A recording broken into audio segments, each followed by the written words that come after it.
ಹೆಣ್ಣು ಮಕ್ಕಳ ಶಿಕ್ಷಣ ಅಂದ್ರೆ ಹೆಣ್ಣು ಮಕ್ಕಳಿಗೆ ಯಾಕೆ ಶಿಕ್ಷಣ ಬೇಕು, ಶಿಕ್ಷಣ ಇಲ್ಲದ್ರೆ ಏನೇನು ಆಗುತ್ತೆ, ಯಾಕೆ ನಾವು ಸಂವಿಧಾನದಲ್ಲಿ ಕಡ್ಡಾಯವಾಗಿ ಹೆಣ್ಣು ಮಕ್ಕಳಿಗೆ ನಾವು ಶಿಕ್ಷಣ ಕೊಡಬೇಕು ಅಂತೇಳಿ ಸಂವಿಧಾನದಲ್ಲಿ ಇದೆ.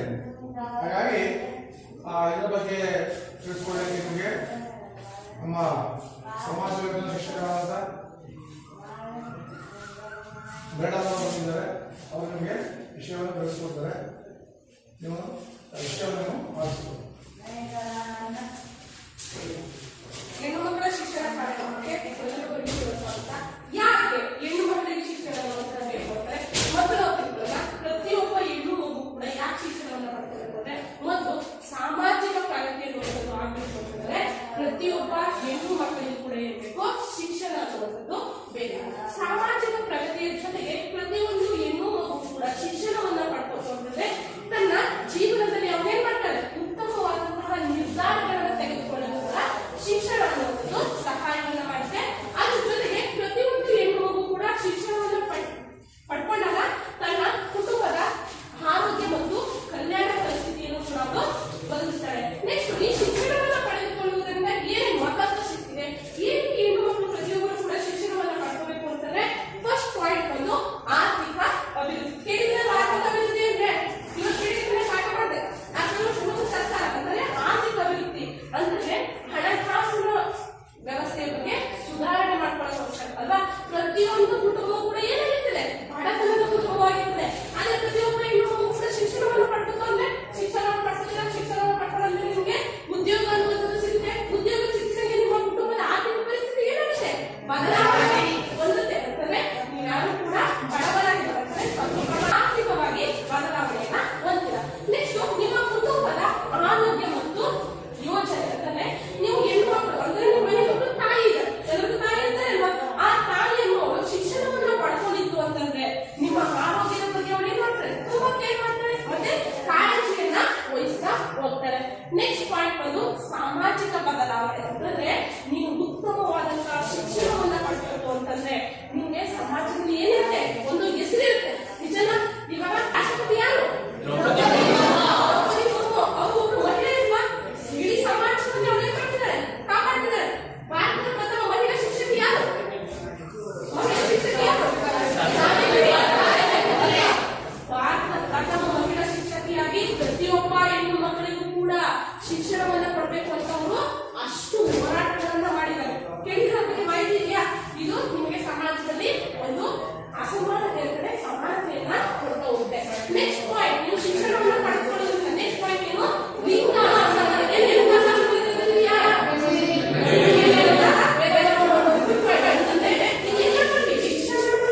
ಇಲ್ಲಿ ಜಾರಿಗೆ ತಂದಿದ್ದಾರೆ. ಯಾಕಂದ್ರೆ ಹುಡುಗರಿಗೆ ಎಷ್ಟು ವರ್ಷ ಆಗಿರ್ಬೇಕು? 21 ಮಹಿಳೆಯರಿಗೆ 18 ವರ್ಷ. ಈ 18 ವರ್ಷ ತುಂಬಕ್ಕಿಂತ ಮುಂಚೆ ಏನ್ ಮಾಡ್ತಿದ್ದಾರೆ? ಮಹಿಳೆಯರಿಗೆ ಮದುವೆಯನ್ನ ಮಾಡ್ತಿದ್ದಾರೆ. ಇದಕ್ಕೋಸ್ಕರ ಏನಾಗ್ತಿದೆ? ಮಹಿಳೆಯರಿಗೆ ಶಿಕ್ಷಣವನ್ನ ಕೊಡ್ತಿಲ್ಲ. ನಿಜನೇ. ಇನ್ನು ನೆಕ್ಸ್ಟ್ ಪಾಯಿಂಟ್ ಬನ್ನಿ. ಏನು ಅಂತಂದ್ರೆ ಸುರಕ್ಷತೆಯ ಕೊರತೆ. ಮನೆಯಲ್ಲಿ ಏನಾಗ್ತಿದೆ ಅಂತಂದ್ರೆ ನನ್ನ ಮಕ್ಕಳನ್ನ ಕಾಲೇಜಿಗೆ ಕಳಿಸಿದ್ರೆ ಅವ್ರು ಸೇಫ್ ಆಗಿರ್ತಾರ? ಹೋಗೋ ಜಾಗ ಸರಿಯಾಗಿದೆಯಾ? ಯೋಚನೆ ಮಾಡ್ತಾನೆ ಇಲ್ವಾ? ಕಂಫರ್ಟಬಲ್ ಆಗಿರ್ತಾವ ಹೋಗಿ ಓದಿದ್ರೆ? ಬಸ್ ರೂಟ್ ಸರಿ ಇದೆಯಾ? ಬಸ್ಸಲ್ಲಿ ಯಾವುದೇ ರೀತಿಯ ಸಮಸ್ಯೆ ಅನ್ನುವಂಥದ್ದು ಉಂಟಾಗಲ್ಲ ಅನ್ನುವಂಥದ್ದು ನಮಗೇನಾಗಿರುತ್ತೆ? ಅನುಮಾನ ಇರುತ್ತೆ. ಈ ಸುರಕ್ಷತೆಯ ಕೊರತೆಯಿಂದಾಗಿ ನಿಮಗೆ ಶಿಕ್ಷಣವನ್ನ ಕೊಡ್ತಾ ಇಲ್ಲ. ನೆಕ್ಸ್ಟ್ ಅಂತಂದ್ರೆ ಇಂದಿನ ಕಾಲದಲ್ಲಿ ಬಳುವಳಿಯಾಗಿ ಬಂದಿರುವಂತ ಅಂಶ ಏನಕ್ಕೆ? ನಿಮ್ಮ ಮನೇಲಿ ಇಂದಿನ ಕಾಲದಿಂದ ಕೂಡ ಏನ್ ಮಾಡ್ತಾರ? ಎಜುಕೇಶನ್ ಅನ್ನ ಪಡ್ಕೊಂಡಿದ್ದಾರೆ. ಅದಕ್ಕೋಸ್ಕರ ನಿಮ್ಮ ಅಮ್ಮವರು ಏನ್ ಮಾಡ್ತಾರೆ? ನಮ್ಮ ಅಣ್ಣನೂ ಇತ್ತು, ತಮ್ಮನೂ ಇತ್ತು, ಅಕ್ಕ ತಂಗಿ ಅವರೆಲ್ಲ ಇದ್ರು, ಅವ್ರಿಗೂ ಕೂಡ ಶಿಕ್ಷಣವನ್ನ ಕೊಟ್ಟಿಲ್ಲ. ನಿಮ್ಗೆ ಕೊಡ್ಬೇಕು ಅಂತ ಒಂದು ಮನೋಭಾವನೆ ಇರುತ್ತೆ. ಇದಿಷ್ಟು ಕೂಡ ಹೆಣ್ಣು ಮಕ್ಕಳಿಗೆ ಶಿಕ್ಷಣವನ್ನ ಕೊಡದೇ ಇರೋ ಕಾರಣ. ಬಡತನ, ಬಾಲ್ಯ ವಿವಾಹ, ಅದಕ್ಕೆ ಮೂಢನಂಬಿಕೆಗಳು, ಹಿಂದಿನ ಕಾಲದಲ್ಲಿರುವಂತಹ ಮೂಢನಂಬಿಕೆಗಳು. ನೆಕ್ಸ್ಟ್ ಪಾಯಿಂಟ್ ಸುರಕ್ಷತೆಯ ಕೊರತೆ. ಇದಕ್ಕೋಸ್ಕರ ನಿಮ್ಗೆ ಏನ್ ಕೊಡ್ತಿದ್ದಾರೆ? ಮಕ್ಕಳಿಗೆ ಶಿಕ್ಷಣವನ್ನ ಕೊಡ್ತಿಲ್ಲ. ಹೀಗೆ ಈ ಎಲ್ಲಾ ಕಾರಣಗಳು ಕೂಡ ಪ್ರತಿಯೊಬ್ಬ ಮಹಿಳೆಯರಿಗೆ ಶಿಕ್ಷಣವನ್ನ ಕೊಡಲು ತೊಂದರೆ ಆಗ್ತಿದೆ. ಇದಕ್ಕೆ ನಾವು ಏನ್ ಮಾಡ್ಬೇಕು ಅಂತ ನಾವೆಲ್ಲರೂ ಕೂಡ ಯೋಚನೆ ಮಾಡಿದ್ರೆ ಫಸ್ಟ್ ಏನ್ ಮಾಡ್ಬೇಕು? ಪ್ರತಿಯೊಬ್ಬ ವ್ಯಕ್ತಿಯು ಕೂಡ ಜಾಗೃತಿ ಅನ್ನುವಂಥದ್ದನ್ನ ತೋರಿಸ್ಬೇಕು. ನಿಜನ ರೈಟ್ ಟು ಎಜುಕೇಶನ್ ಆಕ್ಟ್ ಇದೆ, ಉಚಿತ ಮತ್ತು ಕಡ್ಡಾಯ ಶಿಕ್ಷಣ. ಎಷ್ಟು ವರ್ಷದಿಂದ? 6 ವರ್ಷದಿಂದ 14 ವರ್ಷದ ಪ್ರತಿಯೊಬ್ಬ ಮಕ್ಕಳಿಗೂ ಕೂಡ ಉಚಿತ ಮತ್ತು ಕಡ್ಡಾಯ ಶಿಕ್ಷಣವನ್ನ ಕೊಡಬೇಕು ಅಂತ ಜಾರಿಗೆ ತಂದಿದ್ದಾರೆ. ಇಲ್ಲಿ ಪ್ರತಿಯೊಬ್ಬರು, ಪುರುಷರು ಅಂತಿಲ್ಲ, ಅದಕ್ಕೆ ಮಹಿಳೆಯರು ಅಂತಿಲ್ಲ, ಪ್ರತಿಯೊಬ್ಬರಿಗೂ ಕೂಡ ಶಿಕ್ಷಣವನ್ನ ಕೊಡ್ತಾ ಇದ್ದಾರೆ. ಅದ್ರ ಜೊತೆ ನೆಕ್ಸ್ಟ್ ಪಾಯಿಂಟ್ ನಾವು ಏನ್ ಮಾಡಬೇಕು? ಬಡತನವನ್ನ ಹೋಗ್ಲಾಡಿಸ್ಬೇಕು ಅಲ್ವಾ? ಈ ಬಡತನವನ್ನ ಹೋಗ್ಲಾಡಿಸ್ಬೇಕಂದ್ರೆ ಪ್ರತಿಯೊಬ್ಬ ಮಹಿಳೆಗೂ ಕೂಡ ಶಿಕ್ಷಣ ಅನ್ನೋದು ದೊರೆಯುತ್ತಾ ಹೋಗುತ್ತೆ. ಜಾಗೃತಿಯನ್ನ ಮೂಡಿಸ್ಬೇಕು. ಏನಾಗುತ್ತೆ? ಶಿಕ್ಷಣವನ್ನ ಪಡ್ಕೊಳ್ಳೋ ಸಮಯದಲ್ಲಿ ಏನೇನೆಲ್ಲ ಅನುಕೂಲತೆಗಳು ಉಂಟಾಗುತ್ತೆ ನಮಗೆ ಅನ್ನುವಂಥದ್ದು ಜಾಗೃತಿ ಮೂಡಿಸಿದಾಗ ಏನಂತೆ ಅಂದ್ರೆ ಬಡತನವನ್ನು ಹೋಗ್ಲಾಡಿಸ್ಕೊಳ್ತಾರೆ. ಅದ್ರ ಜೊತೆ ಬಾಲಕಾರ್ಮಿಕ ಪದ್ಧತಿ ಅಲ್ಲ, ಬಾಲಕಾರ್ಮಿಕ ಪದ್ಧತಿ ಕೂಡ ಕೇಳಿದ್ದಾರೆ. ಅಂದ್ರೆ ಚಿಕ್ಕ ವಯಸ್ಸಿನವರು ಹೆಣ್ಮಕ್ಳಿರ್ತಾರೆ, ಕೆಲಸಕ್ಕೆ ಬಳಸ್ಕೊಂಡಿರ್ತಾರೆ, ಇವುಗಳನ್ನ ನಾವು ಹೋಗ್ಲಾಡಿಸ್ಬೇಕು. ಜೊತೆಗೆ ಬಾಲ್ಯ ವಿವಾಹವನ್ನ ಹೋಗ್ಲಾಡಿಸಿದ್ರೆ ಏನ್ ಮಾಡೋದು? ಪ್ರತಿಯೊಂದು ಹೆಣ್ಣು ಮಕ್ಕಳು ಕೂಡ ಶಿಕ್ಷಣವನ್ನ ಪಡ್ಕೋಬಹುದು. ಇದಿಷ್ಟು ಹೆಣ್ಣು ಮಕ್ಕಳ ಶಿಕ್ಷಣದ ಬಗ್ಗೆ ಇರುವಂತಹ ಮಾಹಿತಿ. ನಿಮ್ಗೇನಾದ್ರು ಡೌಟ್ ಇದೆಯಾ?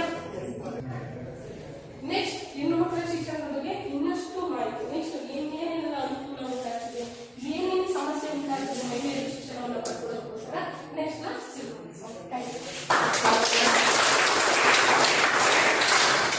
ವಿಷಯ ಕೇಳಿದ್ರಲ್ವಾ?